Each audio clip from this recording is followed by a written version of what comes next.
ஆரோக்கியமான வாழ்க்கைக்கு Aaravil health mix auraville.in வெப்சைட்ல இருந்து வாங்கலாம். ஒரு மிகப்பெரிய மலையை குடஞ்சு அதில் பல கோடி லிட்டர் தண்ணியை சேகரித்து வைக்க போகிறாங்க ஜப்பானில். எதுக்கே அதை பண்ணுறீங்க அப்படின்னு கேட்டோம்னா, இது 2027 பண்ணி முடிக்க போகிறது தான். இதுக்கு முன்னாடி இதே மாதிரி ஒரு பெரிய மலையை குடஞ்சு அதில் 5 கோடி லிட்டர் தண்ணியை சேர்த்து வச்சுருக்கோம் அப்படின்னு சொல்கிறாங்க. இவ்வளோ தண்ணியை சேர்த்து வைக்கிறது எதுக்காக? ஏதோ மக்களுடைய அவசர தேவைக்காகவோ இல்லைனா மிலிட்ரி பர்பஸ்க்காகவோ அப்படின்னு நினச்சோன்னா கிடையவே கிடையாது. இந்த பிரபஞ்சத்திலே ரொம்ப ரொம்ப ரொம்ப குட்டியான கோஸ்ட்டை கண்டுபிடிக்கிறதுக்காக தான் இவ்வளோ தண்ணியை சேகரித்து வைக்கிறோம் அப்படின்னு சொல்கிறாங்க. கோஸ்ட்னா பேய் தானே அப்படின்னு யோசிச்சோன்னா, ஜப்பானில் இதை பண்ணிட்டு இருக்கும்போது அதே மாதிரி அண்டார்டிகா இருக்கு இல்லையா, அண்டார்டிகாவில் அதோடைய பனிப்பாறைகளுக்குள்ளேயும் இதே மாதிரி கோஸ்ட்டை கண்டுபிடிக்க போகிறோம் அப்படின்னு சொல்லிட்டு அங்கே ஒரு ஆராய்ச்சி பண்ணிட்டு இருக்காங்க. இப்போ நிஜமாலே அவங்க கோஸ்ட்டை தான் கண்டுபிடிக்க போகிறாங்களா? ஏன் இந்த கேள்வி வருதுன்னா, இந்த ஆராய்ச்சிகளுக்காக இது வரைக்கும் நோபல் பரிசெல்லாம் கூட கொடுத்துருக்காங்க. அப்படி என்ன மாதிரியான ஆராய்ச்சி இது? இந்த ஆராய்ச்சிக்கும் கோஸ்ட்டுக்கும் என்ன சம்பந்தம், இதுக்கும் தண்ணிக்கும் என்ன சம்பந்தம் அப்படிங்கிறத பற்றிலாம் தான் இன்னைக்கு நம்ம ஸ்ரீ தேர்வடியில் பார்க்க போகிறோம்.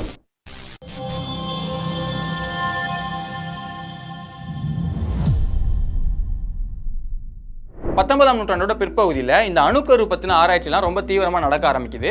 அந்த சமயத்தில் ரொம்ப முக்கியமான ஒரு விஷயத்தை கண்டுபிடிக்கிறாங்க. என்னன்னா, ஒரு அணு அது ஸ்டேபிளாக இல்லை அப்படிங்கிற பட்சத்தில் 3 விஷயங்கள் பண்ணி அது தன்னைத்தானே ஸ்டேபிளைஸ் பண்ணிக்க பார்க்கும். என்னன்னா, ஒன்று அந்த மையக்கரு இருக்குல்ல, நியூக்ளியஸ், அந்த நியூக்ளியஸ்ல இருந்து ஒரு ஹீலியம் நியூக்ளியஸை மட்டும் அது வெளியே தள்ளி விட பார்க்கும், இல்லைன்னா காமா ரேவை வெளியே தள்ளி விட பார்க்கும், இல்லைன்னா எலக்ட்ரானை வெளியே தள்ளி விட பார்க்கும். இப்படி 3ல் ஏதாவது ஒன்று செஞ்சு அந்த அணு தன்னைத்தானே ஸ்டெபிளைஸ் பண்ணிக்க பார்க்கும். இதை கண்டுபிடிக்கிறாங்க, நல்ல விஷயமா இருக்கு. ஆனால் அப்படி கண்டுபிடிக்கும் போது இது கூடவே ஒரு சிக்கலும் வந்து சேருது. என்னன்னா, அறிவியல் விதிகள் படி எந்த ஒரு எனர்ஜியோ இல்லைன்னா மாசையோ, அதாவது ஒரு ஆற்றலையோ நிறையோ புதுசாக உருவாக்கவோ அழிக்கவோ முடியாது. ஒன்று இன்னொன்னா தான் மாறும் அப்படிங்கிறது தான் விதி. அந்த விதிகள் படி ஒரு உதாரணம் சொல்லணும்னா, இப்போ ஒரு மெழுகுவத்தி இருக்கு, அந்த மெழுகுவத்தி நம்ம கொளுத்துறோம் அப்படின்னா நமக்கு வெளிச்சம் வருது இல்லையா, அது வந்து எனர்ஜி. இப்போ அந்த எனர்ஜி எங்கேருந்து வந்திருக்கு அப்படின்னு பார்த்தோம்னா, அந்த மெழுகுவர்த்தியோட மாஸ் தான் நமக்கு எரிஞ்சு வெளிச்சமாகவும் மிச்சதெல்லாம் புகையா வந்து சேருது. அப்போ வெளியே போன அந்த மாசும் இங்கே நமக்கு தெரியக்கூடிய அந்த எனர்ஜியும் கூட்டி கழிச்சு பார்த்தோம்னா எல்லாம் கரெக்டாக இருக்கும். ஆனால் இதே விஷயம் ஒரு அணு தன்னைத்தானே ஸ்டெபிளைஸ் பண்ணிக்கும் போது 3 விஷயம் சொன்னோம் இல்லையா, அதில் முதல் 2 விஷயம் பண்ணும்போது கரெக்டாக பேலன்ஸ் ஆகிடுது.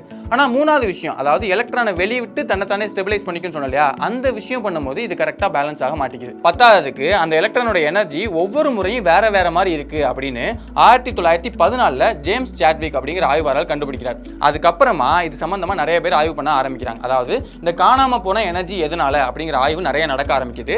அந்த சமயத்துல தான் 1930 வுல்ஃப்கேங் பாலி அப்படிங்கிற ஆய்வாளர் ஒரு விஷயம் சொல்றாரு. அதாவது அணுவுக்குள்ள நாம எலக்ட்ரானும் புரோட்டானும் தான் இருக்குன்னு நினைச்சுக்கிட்டு இருக்கோம். இது மட்டும் இல்லாம வேற ஒரு பார்ட்டிகல் கண்டிப்பா இருக்கணும். அந்த பார்ட்டிகல் தான் இந்த மாதிரி காணாம போற எனர்ஜிக்கும் காரணமா இருக்கும் அப்படின்னு அவர் சொல்றார். அதுக்கப்புறமா 2 வருஷம் கழிச்சு ஜேம்ஸ் சாட்விக், அதாவது இந்த விஷயங்கள்லாம் இருக்குன்னு சொல்லி ஃபர்ஸ்ட் சொன்னார் இல்லையா, அவர் ஒரு விஷயம் கண்டுபிடிக்கிறார். என்னன்னா, அணுவுக்குள்ள எலக்ட்ரான் புரோட்டான் மட்டும் இல்லாம நியூட்ரான் அப்படின்னு ஒன்று இருக்கு. அது வந்து பாசிட்டிவ் சார்ஜ் நெகட்டிவ் சார்ஜ் இந்த மாதிரி எந்த சார்ஜுமே இல்லாம தான் அது இருக்கு. அதனால அந்த நியூட்ரானுக்கு நீங்க ஒரு எலக்ட்ரிக் ஃபீல்டோ இல்ல மேக்னெட்டிக் ஃபீல்டோ எது கொடுத்தாலும் உங்களால அதை டிஃப்ளெக்ட் பண்ண முடியாது அப்படின்னு அவர் கண்டுபிடிக்கிறார். அதோட சேர்த்து ஒரு விஷயம் என்ன கண்டுபிடிக்கிறாங்கன்னா, எப்படி இந்த நியூட்ரானுக்கு எந்த விதமான சார்ஜும் இல்லையோ அதே மாதிரியே சார்ஜே இல்லாத ஏதோ ஒரு பார்ட்டிகல் தான் நம்ம முன்னாடி சொன்னோம் இல்லையா, அந்த எனர்ஜி மிஸ் ஆகிறதுக்கு காரணமா இருக்குன்னு, அப்படி மிஸ் ஆகிறதுக்கு காரணமா இருக்கணும் அப்படின்னு சொல்லி கணிக்கிறாங்க. இப்படி யாராலையுமே எதாலையுமே கணிக்க முடியாத ஒரு பார்ட்டிகலா இருக்கு அப்படிங்கிறதுனால தான் அதுக்கு கோஸ்ட் பார்ட்டிகல் அப்படின்னு ஆரம்பத்தில் பேர் வைக்கிறாங்க.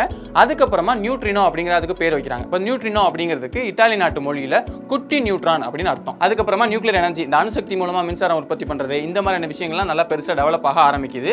ஆனா யாராலையுமே நியூட்ரினோவை இன்னும் கண்டுபிடிக்கவே முடியல. அந்த சமயத்துல தான் 1956 கிளைட் கோவன், ஃப்ரெட்ரிக் ரெய்ன்ஸ் அப்படிங்கிற 2 ஆய்வாளர்கள் நியூக்ளியர் ரியாக்டருக்கு பக்கத்துல இந்த ஆராய்ச்சியை பண்ணி பார்க்கலாம் அப்படின்னு முடிவு பண்றாங்க. அதுக்காக அந்த நியூக்ளியர் ரியாக்டருக்கு பக்கத்துல ரொம்ப அல்ட்ரா ப்ராசஸிங் பண்ணி யூவி ரேடியேஷன் ப்ராசஸ்லாம் பண்ணி ரொம்ப ரொம்ப ரொம்ப சுத்தமான தண்ணியை அந்த இடத்துல வைக்கிறாங்க. எதுக்காக அப்படி வைக்கிறாங்க அப்படின்னா, இப்போ இவங்க கணக்கு பண்ணபடி எலக்ட்ரானை விட ரொம்ப ரொம்ப கம்மியான மாஸ் தான் இந்த நியூட்ரினோவுக்கு இருக்கணும். இப்போ நியூட்ரினோவை பொறுத்த வரைக்கும் அது எல்லா விதமான நியூக்ளியர் ரியாக்ஷன்ஸ் மூலமாகவும் வெளியே வந்துகிட்டே இருக்கும். அப்போ இவ்வளோ கம்மியா, அதாவது எலக்ட்ரானை விட ரொம்ப ரொம்ப கம்மியான மாஸ் இருக்கக்கூடிய ஒரு விஷயம் இருந்துச்சு அப்படின்னா அது இந்த நியூக்ளியர் ரியாக்டர்ஸ் வந்து ரொம்ப ஈஸியாக தப்பிச்சு வெளியே வந்துடும். அப்போ அப்படி வெளியே வரும்போது நம்ம அந்த இடத்துல ஒரு தண்ணி டேங்க்ல நல்லா பியூரான தண்ணியை வச்சு அந்த தண்ணியில கேட்மியம் குளோரைடு இந்த மாதிரியான கெமிக்கல்ஸ்லாம் சேர்த்து வச்சோம் அப்படின்னா அந்த தண்ணியில இந்த நியூட்ரினோ படும்போது அது கண்டிப்பாக ஃபிளாஷ் ஆகும் அப்படின்னு தியரைஸ் பண்ணி அந்த டெஸ்ட்டை ஆரம்பிக்கிறாங்க. இதை டிடெக்ட் பண்றதுக்காக ஏகப்பட்ட போட்டோ டிடெக்டர்ஸும் அதில் வச்சுட்டாங்க. இப்போ நியூக்ளியர் ரியாக்டர் ஆன் பண்ணுறாங்க. எப்போல்லாம் நியூக்ளியர் ரியாக்டர் ஆன் பண்ணுறாங்களோ அப்போல்லாம் அவங்க எதிர்பார்த்த மாதிரியே அங்கே குட்டி குட்டி ஃப்ளாஷஸ் வருது. எப்போல்லாம் ஆஃப் பண்ணுறாங்களோ அப்போல்லாம் அந்த ஃப்ளாஷஸ் போயிடுது. இது மூலமாக இது வரைக்கும் தியரியாக இருந்தது, அதாவது நியூட்ரினோன்னு ஒன்று இருக்குது அப்படிங்கிற நிறைய ஆய்வாளர்கள் ஒத்துக்கிட்ட தியரியாக இருந்ததை இப்போ ஆதாரத்தோட செஞ்சு காட்டி அவங்க ப்ரூவ் பண்ணிட்டாங்க. அப்போ கோஸ்ட் பார்ட்டிகல், அதாவது நியூட்ரினோன்னு ஒன்று இருக்குங்கிறது ப்ரூவ் ஆயிடுச்சு. அதுக்காக 1995 அவங்களுக்கு நோபல் பரிசும் கொடுத்துட்டாங்க. இதுக்கப்புறமா இந்த கோஸ்ட் பார்ட்டிகல்ஸை பற்றி இன்னும் நிறைய விஷயங்கள் தெரிஞ்சுக்கணும் அப்படிங்கிறதுக்கான ஆராய்ச்சிகள் ரொம்பவே சூடுபிடிக்க ஆரம்பிக்குது.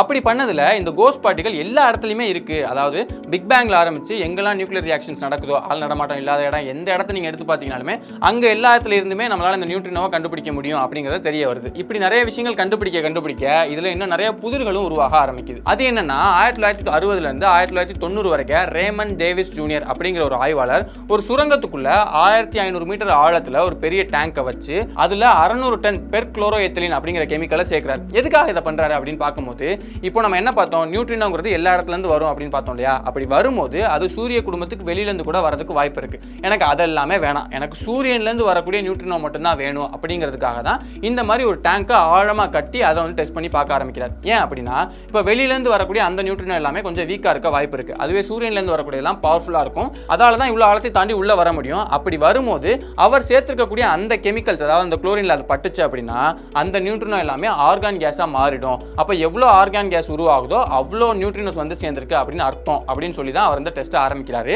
அப்படி பண்ணும்போது அவர் ஒரு கணக்கு வச்சிருப்பார் இல்லையா, அதாவது எஸ்டிமேட்டா இவ்வளவு வந்து சேரும் அப்படின்னு சொல்லி ஒரு கணக்கு பண்ணி தான் இந்த எக்ஸ்பெரிமெண்ட் ஆரம்பிக்கிறார். அதுக்கப்புறமா அவர் எதிர்பார்த்த மாதிரியே உள்ள ஆர்கான் கேஸ்லாம் உருவாகுது. ஆனா அப்படி உருவாகிறது இவர் ஒரு எஸ்டிமேட் வச்சிருந்தார் இல்லையா, அந்த எஸ்டிமேட்ல 3ல் 1 பங்கு தான் உருவாகுது. ஆனா ஏன் இவ்வளவு கம்மியா வந்திருக்கு அப்படிங்கிறது யாருக்குமே தெரியல. அப்ப விடுவாங்களா, இது எப்படிங்கிறத ஆராய்ச்சி பண்ணி ஆகணுமே அப்படின்னு சொல்லிட்டு நிறைய பேர் இதுக்கான ஆராய்ச்சிகளில் ஈடுபடுறாங்க.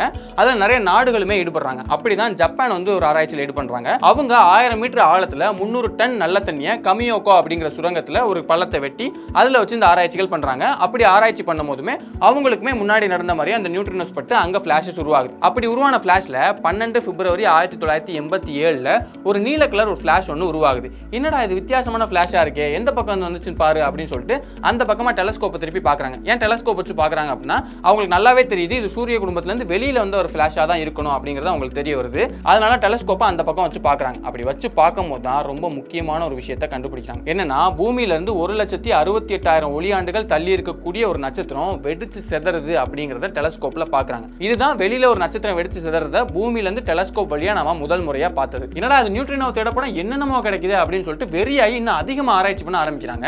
அப்படிதான் மவுண்ட் இக்கினோயாமா அப்படிங்கிற மலையில 1000 மீட்டர் ஆழத்துக்கு ஒரு அப்சர்வேட்டரி அமைச்சு அங்க நல்ல தண்ணி எவ்வளவு அளவுக்குன்னா, நான் வீடியோட ஆரம்பத்தில் சொன்னேன் இல்லையா, 50,000 டன்ஸ், அதாவது 5 கோடி லிட்டர் தண்ணி நல்ல தண்ணி அதில் ஊற்றி அவங்க அந்த நியூட்ரினோ டெஸ்ட்லாம் பண்ண ஆரம்பிக்கிறாங்க. இப்போ இதுக்காக மலையை குறைஞ்சோம்னா மேலேருந்து குறையும் போது நிறைய மலைகள்லாம் வீணாகும், அதை மொத்த மலையுமே வீணாக்குற மாதிரி இருக்கும் அப்படிங்கிறதுக்காக சைட்லேருந்து குறைஞ்சு கரெக்டான ஒரு டேங்கை உருவாக்கிட்டாங்க. இப்போ டெஸ்ட் ஆரம்பிக்கிறாங்க. அந்த நியூட்ரினோஸை டிடெக்ட் பண்ணுறதுக்காக 13,000 ஃபோட்டோ சென்சார்ஸ், இது எல்லாமே முன்னாடி யூஸ் பண்ணதை விட ரொம்ப ரொம்ப ஹைலி அட்வான்ஸ்டான ஃபோட்டோ சென்சார்ஸை பயன்படுத்துறாங்க. இப்போ எப்பயும் போலவே அவங்க எதிர்பார்க்குறாங்க இந்த அளவுக்கு நம்ம வந்து கண்டுபிடிப்போம் அப்படின்னு சொல்லி எதிர்பார்க்குறாங்க. முன்னாடி நடந்த மாதிரியே இந்த தடவையும் 3ல் 1 பங்கு தான் அவங்களுக்கு கிடைச்சிருக்கு. ஆனால் இங்கே விஷயம் என்னன்னா, அவங்க இது வரைக்கும் எலக்ட்ரான் நியூட்ரினோ அப்படிங்கிற நியூட்ரினோ தான் இருக்குன்னு நினைச்சிட்டு இருந்தாங்க. ஆனால் இங்கே டிடெக்ட் ஆனது எலக்ட்ரான் நியூட்ரினோ மட்டும் இல்லாமல் முவான் டோ அப்படிங்கிற இன்னும் 2 வகையான நியூட்ரினோஸ் டிடெக்ட் ஆயிருக்கு. அப்போ இது வரைக்கும் என்ன நடந்துச்சு, எதிர்பார்த்ததோட 3ல் 1 பங்கு தானே நம்ம கிடைச்சிட்டே இருந்துச்சு. அப்படி கிடைச்சது எல்லாமே எலக்ட்ரான் நியூட்ரினோவா இருந்திருக்கு. மிச்சது எல்லாமே இப்போதான் டிடெக்ட் பண்ண முடிஞ்சிருக்கு. அதுதான் இந்த முவான் டோ இந்த நியூட்ரினோவா இருக்கு. அப்போ இது மூலமா என்ன தெரிய வருது அப்படின்னா, சூரியன்லேருந்து வரக்கூடிய அந்த நியூட்ரினோஸ் எல்லாமே இந்த எலக்ட்ரான் நியூட்ரினோவா வர ஆரம்பிச்சு அதுக்கப்புறம் அதுதான் இந்த முவான் டோ அந்த 2 நியூட்ரினோவாவும் மாறுது. இப்படி ஒரு விஷயம் மாறணும் அப்படின்னா அதுக்கு மாஸ் இருந்தால் மட்டும்தான் மாற முடியும். அப்போ நியூட்ரினோவுக்கு கண்டிப்பா மாஸ் இருக்கு அப்படிங்கறத இந்த விஷயம் மூலமா அவங்க ப்ரூவ் பண்றாங்க 1998. இப்படி ப்ரூவ் பண்ணதுக்கு அப்புறமா இதுக்கான நோபல் பரிசை 2015 கொடுக்குறாங்க. இதுக்கப்புறம் இந்த ஆராய்ச்சியை இன்னும் அதிகப்படுத்தணும் அப்படிங்கிறதுக்காக மவுண்ட் நிஜியோகோயாமா அப்படிங்கிற மலையில 650 மீட்டர் ஆழத்துல 2,60,000 லிட்டர் தண்ணியை ஊற்றி அதுல 40,000 போட்டோ சென்சார்ஸ் வச்சு இந்த ரிசர்ச்சை இன்னும் பெருசுபடுத்தலாம், அதாவது முன்ன இருந்ததை விட 5 மடங்கு பெருசா அதை பண்ணலாம் அப்படின்னு சொல்லி அவங்க முடிவு பண்ணிருக்காங்க. அதுக்கான வேலைகள் 2027 ஆரம்பிக்கும் அப்படிங்கிற மாதிரி அவங்க சொல்லியிருக்காங்க. இந்த பெரிய ஆராய்ச்சி மூலமா இந்த நியூட்ரினோஸ் பத்தி நிறைய விஷயங்களும் இந்த பிரபஞ்சத்தை பத்தின நிறைய விஷயங்களுமே நமக்கு தெரிய வரும் அப்படின்னு சொல்லிட்டு அந்த ஆய்வாளர்கள் கணிக்கிறாங்க. அதுக்காக தான் அந்த ஆராய்ச்சி இப்போ பண்ண போறாங்க. ஒரு பக்கம் ஜப்பான் இப்படி பண்ணிட்டு இருந்தோம்னா, வீடியோட ஆரம்பத்தில் சொன்னேன் இல்லையா, அண்டார்டிகால கூட இந்த மாதிரி ஆராய்ச்சி பண்றாங்கன்னு. அங்க என்ன பண்றாங்கன்னா 1.5 கிலோமீட்டருக்கு பக்கத்திலே பல்லாயிரக்கணக்கான குழிகளை குட்டி குட்டியா தோண்டி அங்க 5000க்கும் அதிகமான போட்டோ டிடெக்டர்ஸ் வச்சு தொடர்ந்து செக் பண்ணி பார்த்துட்டு இருக்காங்க. அங்கேயும் இவங்க எதிர்பார்த்த மாதிரியே நிறைய ஃபிளாஷஸ்லாம் வந்திருக்கு. அப்படி ஒரு ஃபிளாஷ் 2018 வந்ததுல அது எந்த பக்கம் வந்துச்சோ அந்த பக்கம் நம்ம டெஸ்ட் பண்ணி பார்க்கும்போது ஒரு பிளாக் ஹோல்ல இருந்து அந்த பார்ட்டிகல்ஸ் வந்திருக்கும் அப்படிங்கிற மாதிரி அவங்களுக்கு தெரிய வருது. இன்னைக்கு தேதியில உலகத்தில் இருக்கக்கூடிய நிறைய நாடுகள் இதுக்கான ஆராய்ச்சி தொடர்ந்து பண்ணிட்டே இருக்காங்க. ஒவ்வொரு நாளும் ஒவ்வொரு விஷயம் தெரிய வந்துகிட்டே இருக்கு. அப்படின்னு நிறைய விஷயங்கள் தெரிய வரும்போது அது ரொம்ப இன்ட்ரெஸ்டிங்கா இருக்கு, ரொம்ப முக்கியமான விஷயமா இருக்கு அப்படின்னா நம்ம சேனலை நம்ம அப்டேட் பண்றோம்.